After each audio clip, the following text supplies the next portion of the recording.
The largest seaport in Russia, Ust-Luga, was targeted by drones today in the Leningrad region, Russian Telegram channels report. Most of the drones attacking the Leningrad region today were allegedly shot down over the Novotrans terminal located in the Ust-Luga seaport. Preliminary information indicates that windows in one of the port's buildings were damaged. Earlier, the governor reported that 4 drones had been downed and stated that there were no casualties or significant damage. Governor Alexander Drozdenko reported that 4 drones were downed in Leningrad Oblast using electronic warfare and firearms. Ust-Luga is a major transportation hub for Russian oil trade, including its shadow fleet operations. The attack on the Russian port in Leningrad Oblast is not the first attack of its kind. On January 24, 2024, Novatek's gas condensate plant caught fire at the port of Ust-Luga, following a possible coordinated effort by Ukraine to strike key targets deep inside Russian territory. The Ust-Luga commercial seaport began operations in December 2001 with the opening of a coal terminal. In the early 2000s and 20s, it became one of the largest seaports in Russia. A video circulating on Russian Telegram channels reportedly shows the drone strike on Ust-Luga seaport. Though the local authorities claimed that all drones were shot down, Z-bloggers allege that one of them hit the target, the port's oil terminal. Cannot park there, mate.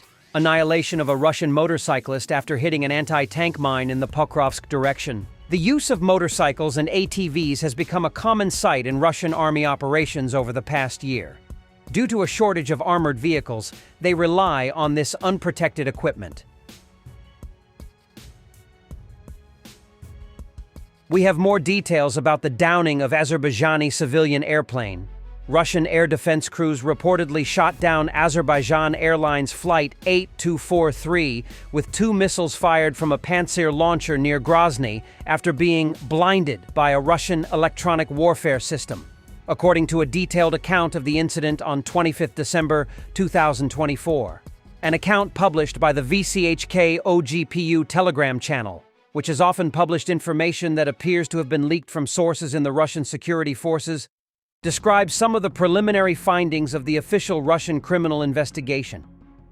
It reports that Grozny was guarded by the following air defense systems: 2 Pantsirs, an S-300 recently delivered from Syria, and a Buk air defense system. One of the Pantsirs was installed in the Visitovsky district northwest of Grozny. The Pantsir unit had only recently been installed there after the same area was targeted by Ukrainian long-range drones earlier in December. Its 3-man crew, commander, operator, and driver, were interrogated by the Russian Investigative Committee. According to VCHK OGPU, their air defense system fired 2 missiles at 081330 and at 081340. The missiles exploded at 81350 and 81430. The latter explosion hit the plane. According to the Pantsir commander, the orders to launch both missiles were given from Rostov by a commander named Borisov. When asked about the targets, the combat vehicle commander explained that such a powerful electronic warfare system was in operation that it jammed not only civilian but also military equipment. This also affected the operation of the air defense missile system. For some reason, the plane was not displayed in green on the air defense missile system's radar. He believed that he had an unspecified target. A direct question was asked whether he understood that there was a civilian plane in the kill zone, since the aircraft was flying at an altitude that was not typical for drones and had different parameters from the UAV. The commander did not give a clear answer, explaining that an order was given for each launch, but the plane was not displayed on the air defense missile system as a civilian aircraft. Like, how did he know whose plane it was? The new timing confirms the version that the plane was hit by one of the missiles fired from the Pantsir. According to updated data, the impact on board occurred even earlier, not at 8:16, but at around 8:14. Investigators came to this conclusion after carefully listening to the audio file of the conversations between the dispatcher and the plane's crew. If this moment was marked as inaudible in the transcript, most likely on purpose so that there was no time connection between the missile explosions and the impact on the plane. Then in the audio, you can hear, "A bird hit me." 2 minutes later, the crew repeated this more clearly. According to new data, ground services record that the plane was 16 kilometers from the airport at 8:14, but still over the same Narsky district. Returning to the testimony of the combat vehicle commander, it turned out that the SAM crews are not informed of the flight schedule of civilian aircraft at all. In order to launch the missiles, the commander called Rostov twice via landline communications. At the same time, the crew allegedly could not visually observe the target due to fog, according to testimony given by the shift commander servicing the SAM. But the commander of the 2nd Panzer, which is based at the airport, observed the civilian aircraft with his own eyes and did not fire at it. This became known after listening to the background recording from the control room. The SAM commander informed the dispatcher by radio that he was observing an aircraft within sight. Investigators asked the crew commander why he did not contact the commander of the other combat vehicle, and he replied that they had problems with landline communications. And the cellular communications did not work due to electronic warfare. Specialists have still not been able to establish the electronic warfare of which unit or organization carried out such a powerful jammer that nothing worked in the planes or in the air defense systems. So far, no one has confessed to the EW, and the special equipment on site, border guards brought in a special vehicle, has not yielded any clues.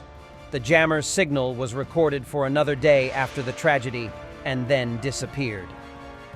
VCHK OGPU reports that the Russian authorities are trying to concoct a more palatable version of events, that the missiles from the Pantsir were fired at a Ukrainian drone, they missed the target and unsuccessfully self-destructed near the Azov plain. In this version, the plane was simply in the wrong place at the wrong time, rather than the Pantsir having fired at it by mistake. The investigative committee's head, Alexander Bastrikin, has reportedly given a priority order to find the remains of the supposed UAV. However, there seems to be no evidence of a drone existing. VCHK OGPU says, the personnel of the Russian Guard have been combing an area of about 40 square kilometers for a second day in search of parts of the drone, and they can't find it.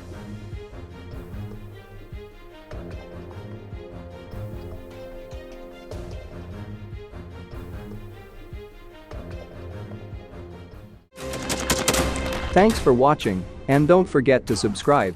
Also, if you want to support Warthog Defense, please become our member and get early access to new videos, exclusive members-only videos, and become administrator in comment section. The membership link is in the description. Rescues every day. We had a guy last week, it's 6 rescues in 6 days. You know, he's doing the job every day.